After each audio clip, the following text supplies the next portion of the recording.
Hello and welcome back to another video, bit like this one, doing my Snetterton review. A few things with lockdown, see a bit of a change of scenery for the video. But I thought I'd go through a quick one of Snetterton. Obviously it's Btcc finale week this week, so it's kind of Snetterton's not the big thing on news, so I thought I'd just go through it quickly. Nothing too special on this one. So just talk about the qualifying. The new qualifying setup. Wasn't too sure what to expect of it. I didn't think it would be much different. I thought it would be a case of the fastest drivers would go out and set a fast lap time, get through to top 10, and it would be more of a case of a few other drivers trying to get in and the lower down drivers just trying to get them up a few extra places. But a lot of good entertainment in the end.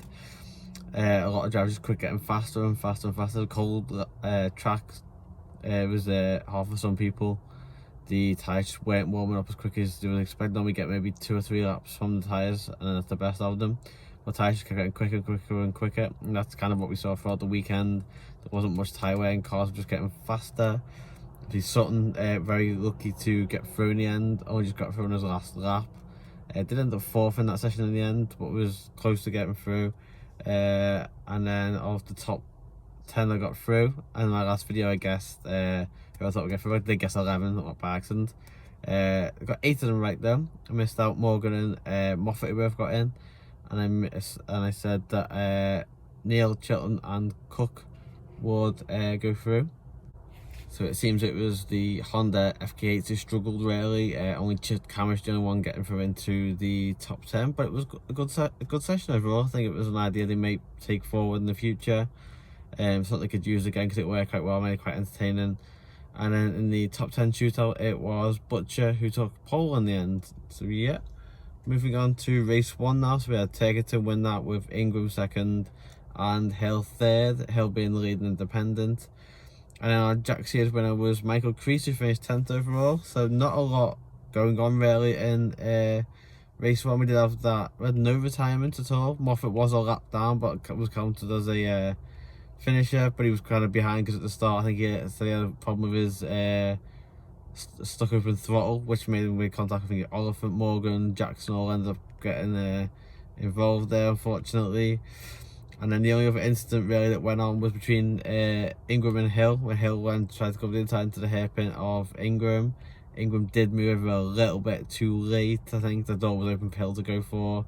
He made contact and Hill went through, but he did decide to give the place back again. I think if he hadn't have done that, he may have been okay and gotten away with that. So maybe Hill could have kept hold of that and not given the place back and kept second in the end. Race 2, we had same front 2, taken to 1 again from Ingram. And then P3 was Ash Sutton this time, the lead independent. And again, Michael Crease won the Jack Sears, finishing P14 overall. It wasn't a race that had too many incidents really. It was quite quiet up until Jack Goff unfortunately put a wheel onto the grass coming out of turn 1, and on that wet grass he had no chance. The car went straight around. Big crash straight into the barriers. I said the speed Jack Goff was going, he was going very quick at the time. He actually went a whole second faster. There was qualifying at the time, the lap before. He had a lot of speed. He was pushing that VW very hard. Unfortunately, just one uncharacteristic mistake caused him to go off and have that big damage. The safety car came out. Once they cleared that off, basically a 1 lap dash after all of that. And it was Ingram who got hit up the back again at the hairpin, Butcher straight into the back of him. I think he's mistimed his braking. Luckily Ingram managed to keep going into second, but did allow Sutton to get through, get up to third. A few other incidents in that lap. I think Rivette went off as he came back on. Nick Hamilton tried to avoid them, ended up on the grass, and I had no chance of slowing the car down. Went straight into by heavy damage for the second of the VWs. And another team hard car called Baldy was running about P14 at the time. Was knocked off by Sam Osborne while he was running the points, as he was looking for points for the Jack Sears trophy, and unfortunately knocked him off and he lost points as well. So a bit scrap, a bit of a quiet race till after his car in that one last lap. Obviously everyone wanted to gain places and it ended up being a bit scrappy, unfortunately. And then race 3, we did a bit of a different order. So we had winner Ollie Jackson, the second time this season, so well done Ollie. Leading independent as well. We had Adam Morgan P2, and then Colin taking it up to a really good P3 after starting P10 off the reverse grid. And the Jack Sears winner was Michael Creasy yet again with another P14. So Jackson's second win of the season. Some incidents to go on. So we had Sam Osborne with heavy damage as he went off wide on the grass at one point, split a dug in, and obviously almost ripped the hole in the front of the car. Pretty much the bonnet flew up, and that was him out of the race, unfortunately. A few incidents with Smiley, a few cars struggling to get past, and Turkington did seem to get past quite easy. I'm not saying he did just let him past, but it seemed a little bit easier for Turkington to get past. And then unfortunately he ends up off in the end. Contact with Camish into the back of him. I'm not quite sure exactly who's kind of at fault there. Unfortunately Smiley was running well at the time, and when they did get going again, but I was at the back. Called Baldy and Jelly ended up both going off in the battle of the 1 series. I said I really think they're the two that called Baldy in that 1 series for the season. That's his target, is to be battling with Jelly, pretty much trying to beat Jelly and see where they're going there. And obviously the big talking point was the crash at the glass corner. Ingram and Butcher. Ingram kind of got up the inside of Butcher. Unfortunately did knock a little bit onto the grass. Butcher kind of lost control there and went straight into the side of Ingram. Both lost quite a few places. I think they finished both P6 and P8 in the end. It's whether, I don't think Butcher deliberately went into it to hit Ingram, but unfortunately did. I think thought was whether he obviously tried to make the corner, whether he could have thought, I'm going to miss this out and go left across the grass, and they could have fixed the places back over at the end if he'd cut the corner. I don't think there's anything malicious in it. And then the final thing was Glingeddy.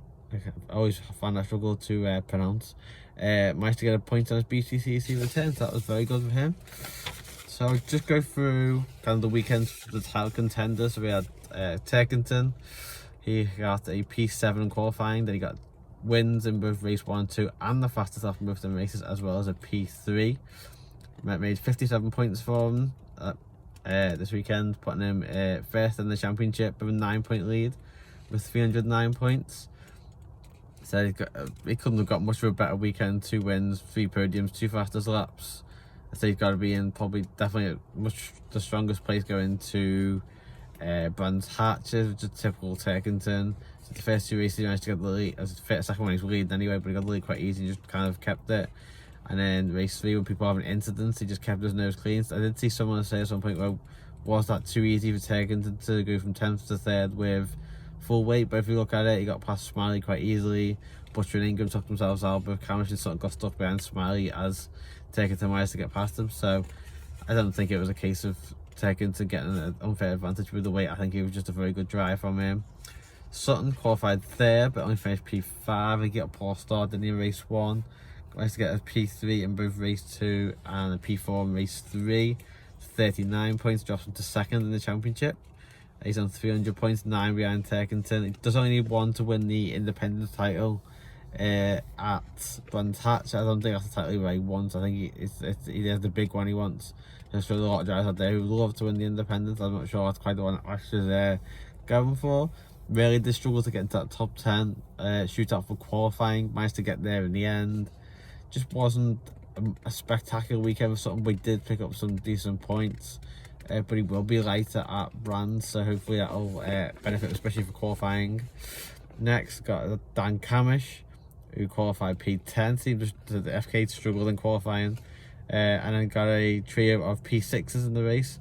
Got him 30 points overall, so that's P3 in the championship. 284 points, 25 off Turkington. Just an average weekend, nothing particularly special. Didn't seem that the FK were particularly quick at all. They went slow, but not particularly quick. And the only really incident he had was that one with Smiley in race 3. Goes to Brands, where he went well at the end of last season. Any Honda does tend to go well at Brands. It's the shorter track, but I think especially lighter, there's a good chance that Camish could go for pole, I think, in that one. If he can, he's got a good chance to catch up the points. And then Tom Ingram, who qualified P4, got a P2 in race 1 and race 2, and a P8 in race 3, unfortunately, in the end. There's 42 points to P4 on the championship, 275 points, 31 behind Turkington. I think a P8 should have been in a P3 or at least a P4, and that would have really put Ingram in a better place going into the championship.